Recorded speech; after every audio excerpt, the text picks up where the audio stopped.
Hi, I hope you're doing well. This is a very last minute video. It is currently Monday, July 22nd. Yes, my phone is very low battery, and the reason for this is I'm so excited to announce and share my very own fountain pen inks. This was in collaboration with Robert Oster, which words cannot describe how much I adore this brand. I'm sorry, this is gonna be a really rambly video and I will have timestamps. I'm just currently very overwhelmed with happy emotions, and I've also drank like 5 cups of coffee and I have not had lunch yet. So anyways, Robert Oster is an Australian fountain pen ink manufacturer, and I'm sure if you are in the fountain pen realm, you are familiar with this brand. And they are especially special to me because back in high school when I first got into fountain pens, and I didn't have much disposable income, so I would just like spend hours on the ᴑɪᴜ website building my wish list of Robert Oster inks that I hope to purchase one day.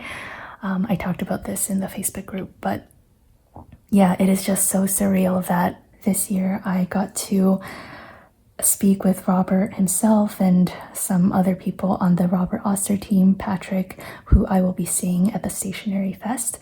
And I'm so excited to bring out these fountain pen inks. This will be coming out on August 3rd for my 24th birthday event. And I wasn't gonna do a dedicated video.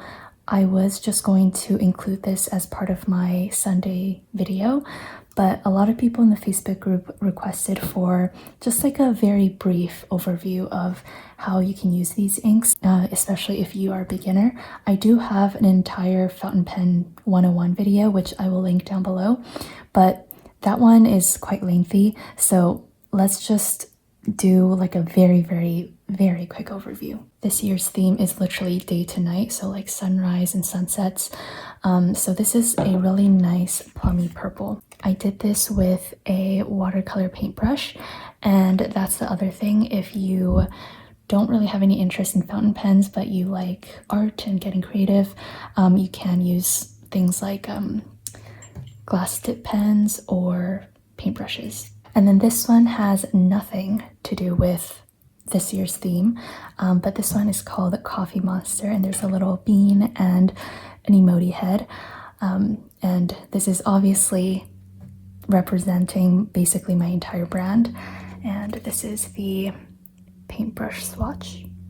I would say this one, Day to Night, is more of a mid to dark color, and this one is definitely more on the darker side. I wanted both of these to be on the darker side because, as I've talked about before, I have really poor eyesight, so things like super bright and saturated colors don't work well with me, and I wanted to be able to functionally use these colors. Okay, so the number one question that I was getting in the Facebook group is what beginner fountain pen would I recommend?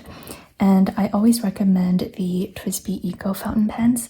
This one is about $30 to $40 depending on where you get it from and which currency. It is obviously more expensive than a gel pen that is like $3 or $4, but this is just, I guess, part of the cost of a hobby. There are definitely more affordable fountain pens, so I will list a few recommendations on the screen as well. But again, the TWSBI Eco is just what I always recommend for beginners because I think it is the most intuitive. And even though I have like much more expensive fountain pens nowadays, I still write with my TWSBI Eco a lot. So I think what I will do is do a swatch with my Lamy 2000, which is currently inked up with the Day to Night ink, and then I will ink up the TWSBI with Coffee Monster and do a little demo.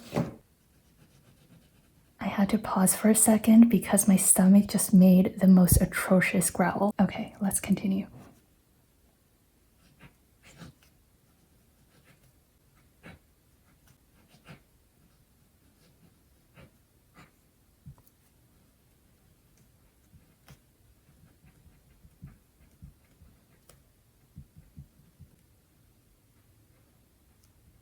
This is the Tomoe River 52 GSM paper.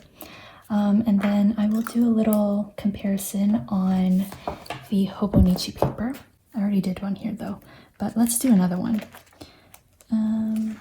I have been holding on to these inks since I think March or April. So as you can imagine, I have been dying to use these. Maybe I'll do it on the weekly page. So as you can see, it shows up a little darker on the Hobonichi paper.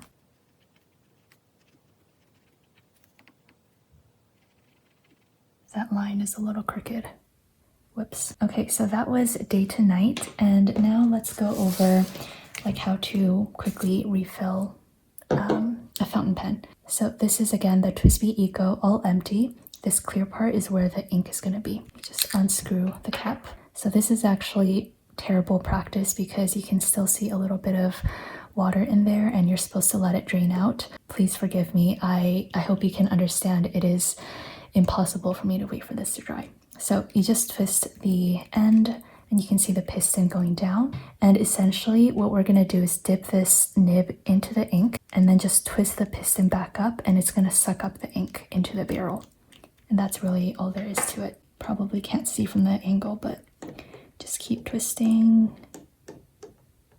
Okay, let some of the excess drain out. And then just to avoid inky fingers, I just give it a wipe. And now you can see that it is full of ink. Irrelevant info, but this is called a demonstrator fountain pen because it demonstrates, I guess, the color of the ink and you can see it through. Whereas like for my other fountain pens, it is solid, so you don't know which ink color is inside. Anyways, let's do a swatch.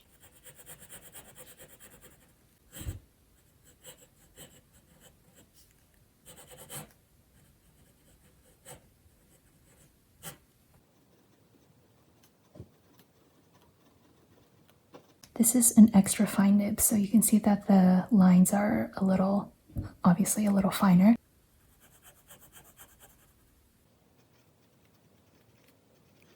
I don't think I have space. Whoops. There are also things like glass pens. You just dip it into the ink. Let's do one, I guess. While we are at it, as I said earlier, you can also use paint brushes. I'm not the best at dip pens, but here we go.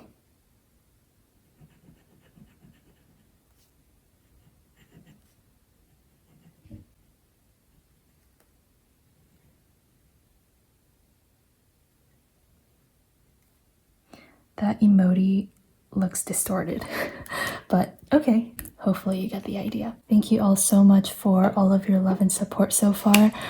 I should go eat lunch and calm down a bit. Okay, I will see you on Sunday. Bye!